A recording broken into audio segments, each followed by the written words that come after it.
જય Shri Ram, good morning. આજે મેં કામ પર ઘરે આવીને નાઈને ડાયરેક્ટ ઊંઘી જ ગયેલો. તે સાંજે 4 વાગે ઉઠ્યો ને મારા ઘરની બહાર રસ્તા પર વાતાવરણ કંઈક આવું છે. પછી અમે 3 ટીકડે કામ બીગડે નીકળી ગયા બહાર ફાફા મારવા માટે. પછી ઘરે આવીને બધું સામાન તૈયાર કર્યું, કારણ કે આપણે જવાના છે બહાર મેગી બનાવવા. હમ તો ફકીર આદમી હે, ઝોલા લેકે ચલ પડેંગે. પછી દુકાનમાંથી લીધી મેગી. પછી પાછા 3 ટીકડે કામ બીગડે નીકળી ગયા મેગી બનાવવા. રસ્તો જો કેટલો સુમસાન છે. ગાન ફટે તો ફટે, નવા બી ના ઘટે.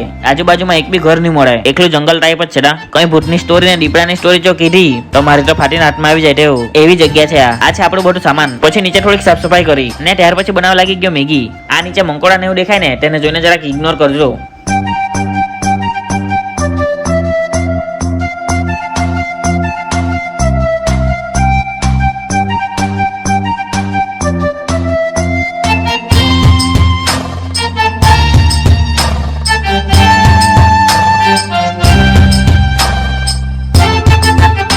ये बाबूराव का स्टाइल है.